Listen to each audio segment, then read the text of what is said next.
ನಿಮ್ಮ ಹುಬ್ಬಳ್ಳಿಯಲ್ಲಿ ಮಾತಾಡಿದ ವಿಚಾರವಾಗಿ ಒಂದು ಆಡಿಯೋ ಹರಿದಾಡ್ತಾ ಇದೆ, ತಲೆ ತೆಗಿತೀವಿ ಅಂತೇಳಿ ಒಬ್ಬ ವಿಡಿಯೋ ಮಾಡ್ತಾನೆ. ಮೊದಲೇದು ಹೇಳ್ತೀನಿ, ನಾನು ಸ್ಪಷ್ಟೀಕರಣ ಕೊಡ್ತಾ ಇದ್ದೀನಿ. ನಾನು ಪ್ರವಾದಿ ಮೊಹಮ್ಮದ್ ಪೈಗಂಬರ್ ಅವರು ಅಂತೇಳಿ ಎಲ್ಲಿ ಹೆಸರು ತೊಗೊಂಡಿಲ್ಲ. ನಾನು ಮಾತಿನ ವೇಗದಲ್ಲಿ ಮೊಹಮ್ಮದ್ ಅಲಿ ಜಿನ್ನಾ ಅಂತೇಳಿ ಹೇಳುವ ಬದಲಿ ಅಷ್ಟೇ ಕಟ್ಟಾಗಿತ್ತು. ಮೊಹಮ್ಮದ್ ಅಲಿ ಜಿನ್ನಾ ಥರ ಇವತ್ತು ಉದ್ಧವ್ ಠಾಕ್ರೆ ವರ್ತನೆ ಮಾಡ್ತಾ ಇದ್ದಾನೆ ಅಂತ ಹೇಳಬೇಕಾಗಿತ್ತು. ಒಂದು ವರ್ಡ್ ಅಡ್ಡೆ ಇದೆ. ಯಾವಾಗಲೂ ಪ್ರವಾದಿ ಮೊಹಮ್ಮದ್ ಪೈಗಂಬರ್ ಅಂದಾಗ ಮಾತ್ರ ಆ ಇಸ್ಲಾಂ ಧರ್ಮದ ಸಂಸ್ಥಾಪಕರ ಹೆಸರು ತೊಗೊಂಡಂಗೆ ಆಗ್ತದೆ.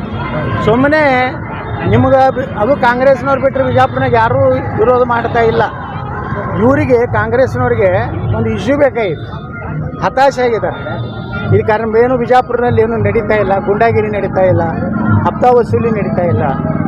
ಅದಕ್ಕೆ ಇದೊಂದು ನಾವು ಮಾಡ್ಕೊಂಡು ನಮ್ಮ ದೇವರಿಗೆ ಬೇದಾಡ್ತೇವೆ. ನಮ್ಮ ಹಿಂದೂ ಸಂಸ್ಕೃತಿ, ಹಿಂದೂ ಧರ್ಮದಲ್ಲಿ ನಾವು ಮತ್ತೊಬ್ಬರ ದೇವರನ್ನು ಹೇಳಿಸುವುದು ನಮ್ಮ ಧರ್ಮದ, ನಮ್ಮ ಸಮಾಜದಲ್ಲಿ ನಮ್ಮ ಹಿರಿಯರು, ನಮ್ಮ ಗುರು ಹಿರಿಯರು ಕಲಿಸಿಲ್ಲ. ಆದರೆ ಹಿಂದೂ ಧರ್ಮದಲ್ಲಿ ರಾಮ, ಕೃಷ್ಣ, ಲಕ್ಷ್ಮೀ, ಸರಸ್ವತಿಯನ್ನು ಅಪಮಾನ ಮಾಡೋರು ಯಾರು ವಿದೇಶನಾಗ? ಅವ್ರಿಗೂ ಇದೇ ಆಗ್ಬೇಕಲ್ಲ. ಈ ರೀತಿ ಒಂದು ವ್ಯವಸ್ಥಿತವಾಗಿ ಸಚ್ಚು ಹಿಂದೂ ಏನು ಮಾತಾಡ್ತಾರೆ ಅವ್ರನ್ನ ಮುಗಿಸ್ಬೇಕನ್ನೋಂಥದ್ದು ಬರೀ ಅಲ್ಲಿಲ್ಲ.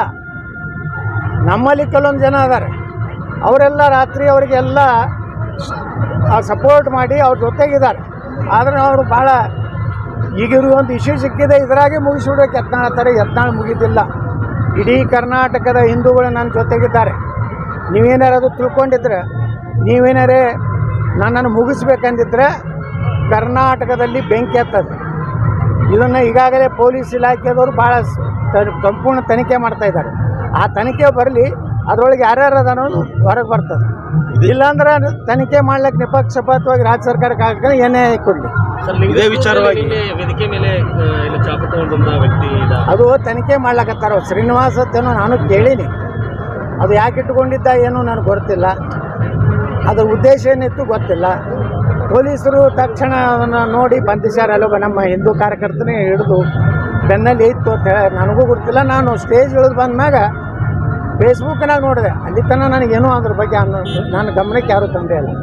ಸರ್, ಈಗ ನಿಮ್ಮ ಮನೆಗೆ ನುಗ್ತೀನಿ, ಅವ್ರ ಮನೆಗೆ ಹೋಗೋಣ, ಇಲ್ಲಿ ಈ ರೀತಿ ಅಂದರೆ ಒಂದು ರೀತಿ ಗಲಭೆ ಎಬ್ಸೋ ಯಾರು ಪ್ರೆಸ್ ಮೀಟ್ ಮಾಡ್ಯಾರಲ್ಲ ಇಲ್ಲಿ, ಅವರು ಎಲ್ಲರೂ ಅದ್ರ ಹಿಂದಿದ್ದಾರೆ. ಪತ್ರಿಕಾಗೋಷ್ಠಿ ಮಾಡಿ ಏನು ನನ್ನ ಧಮಕಿ ಕೊಡ್ಲಿಕ್ಕೆ ಪ್ರಯತ್ನ ಮಾಡ್ಯಾರಲ್ಲ, ಇಂಥ ದೊಡ್ಡ ಧಮಕಿಗಳಿಗೆ ನಾವು ಅಂಜು ಮಗ ಅಲ್ಲ.